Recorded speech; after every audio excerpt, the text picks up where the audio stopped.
Jason Curry, 5/17/2020. This is week 1. The pituitary gland, it's located between the hypothalamus and the pineal gland. It sits posterior on the bridge of the nose. The structure is the size of a pea. It's attached to the brain by blood vessels and nerve cells. The frontal lobe is the largest part. The function secretes hormones into the bloodstream and affects organs and glands. The thyroid gland sits on the anterior side of the neck. It's posterior to the Adam's apple. The structure has 2 side lobes. It's connected by the isthmus. The function is the hormone gland. The main function is metabolism and growth and development of the body. It regulates body function by releasing hormones into the bloodstream. The adrenal gland is a small triangular shaped gland.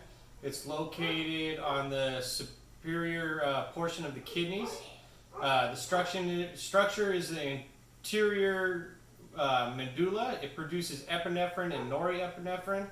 The outer cortex produces steroid hormones, example cortisol and aldosterone. The function, it produces hormones that regulate metabolism and the immune system, regulates blood pressure and stress response. The endocrine portion of the pancreas, the location is the posterior to the bottom half of the stomach. The structure is consistent of small clusters of cells called islets of Langerhans. Function releases hormones into the bloodstream. Insulin is one of the hormones which lowers blood sugar, and glucagon is another one that raises blood sugar.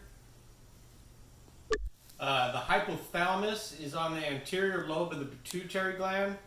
The hypothalamus is connected to the posterior lobe of the pituitary gland by neurons.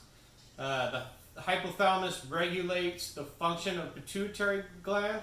The hypothalamus produces antidiuretic hormones and oxytocin, where it is stored in the pituitary gland. Endocrine disorders.